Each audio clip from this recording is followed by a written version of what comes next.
je voulais vous montrer le baby à l'air. Donc ça, un baby à l'air, c'est ce qui va permettre à l'enfant de prendre sa ventoline, voire son flexotide, voire son sérétide. Alors la ventoline, ça sert à ouvrir les poumons. C'est un bronchodilatateur et donc ça va permettre à l'enfant qui a le diamètre de la bronche qui est légèrement rétréci. C'est ce qu'on entend comme sifflement quand par exemple ils ont une bronchite ou une bronchiolite ou une bronchite asthmatiforme.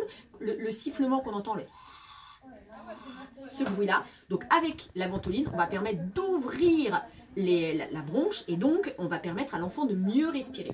Le flexotide, lui, c'est un traitement de fond. C'est des corticoïdes à faible dose. Ça va permettre de protéger les poumons du bébé et ça va permettre d'éviter qu'il attrape moins facile, enfin donc protéger, et en même temps ça va lui permettre de guérir plus vite aussi. Le sérétide, c'est un traitement de fond qui est un peu plus poussé et qui va contenir du flexotide et de la ventoline à effet diffusé. Alors ça va servir à donner ces traitements. Pourquoi? Un adulte, il prend sa ventoline, il fait psh, psh, il met ça dans la bouche. Un enfant, on ne peut pas faire ça. On est obligé de le donner avec ce baby à l'air. Alors il existe des grands bébés à l'air et il existe des plus petits bébés à l'air. Le principe est exactement le même. Vous avez l'endroit là pour mettre le flexotide, la ventoline ou n'importe quel spray. Cet enfant n'est pas malade, hein, donc on fait semblant, on fait un tuto. Et nous avons ici la valve qui va nous permettre de surveiller les respirations.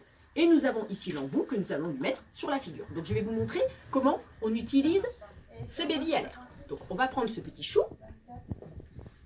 Approche-toi. Donc mon premier bras va me servir à neutraliser ici. Avec le deuxième bras, je neutralise ici. Et ensuite, je vais attraper ma figure comme ça. Ensuite, je vais lui mettre l'embout comme ça. Et là, je fais psh, psh. Et là, je vais devoir compter 10 respirations. Pas 10 secondes, 10 respirations. Et 10 fois, je dois voir ma valve se lever. Donc, 1, 2, 3, 4, 5, 6, oh non ma doudouille, 7, 8, 9 et 10. Voilà, ça ne lui fait pas de mal du tout. C'est tout, c'est fini, c'est fini. Alors il faut savoir qu'on administre toujours la ventoline en premier.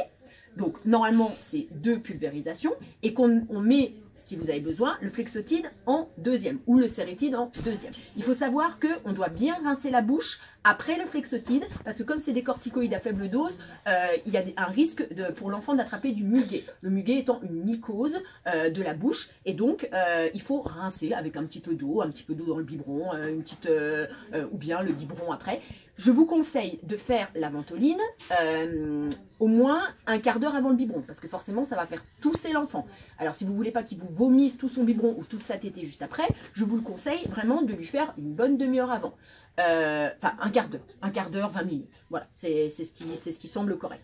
Ai-je oublié une chose? Non, je ne pense pas. Vous allez voir qu'au fur et à mesure que vous allez l'utiliser, l'enfant, ça va devenir un jeu. Il va vouloir participer. Vous pouvez lui faire tenir aussi. Regarde, on tient comme ça. Voilà. Et plus en fait vous allez jouer avec ça, et plus en fait. Mais non, mais on te le fait plus, on te le fait plus. Voilà. Et donc c'est hyper important de l'administrer correctement. Il faut savoir que la ventoline, on la donne en général 3 fois par jour, mais ça peut aller 4, 5, 6 fois par jour en fonction de la spasticité, c'est-à-dire du rétrécissement de la bronche de l'enfant, qui fait que forcément ça peut à terme avoir une répercussion sur sa saturation en oxygène et sur sa bonne respiration. Voilà, je pense qu'on a fait le point baby à l'air. Ça se nettoie et ça se démonte. Ah, ça se nettoie et ça se démonte. Ça se nettoie, les gars, forcément. Ça se nettoie, ça se démonte, ça se nettoie. Forcément que si vous ne nettoyez jamais, vous allez respirer des microbes, des microbes et des microbes. Donc on démonte, on nettoie. Et on le remet dans sa petite pochette et franchement voilà, on a une petite pochette bleue ou on a une petite pochette, enfin voilà, on a des petites pochettes et on se le trimballe, on se le trimballe partout. Quand un enfant est malade, il faut avoir votre ventoline sur vous. Voilà ma doudouille. Et on est assorti. Voilà. Fini de faire mon point sur la ventoline. Donc, on décapsule, pitié, parce qu'il y en a qui oublient d'enlever le capuchon. Ensuite, on l'introduit correctement. On appuie nos 2 fois. Et ensuite, tu respires 10 fois. Donc, l'enfant fait waouh, 1 fois. Waouh, 2 fois. Ainsi de suite. Jusqu'à 10. Pas 10 secondes. 10 fois. S'il ne pleure pas. S'il pleure pas, 10 fois la valve. Voilà. Je compte sur vous.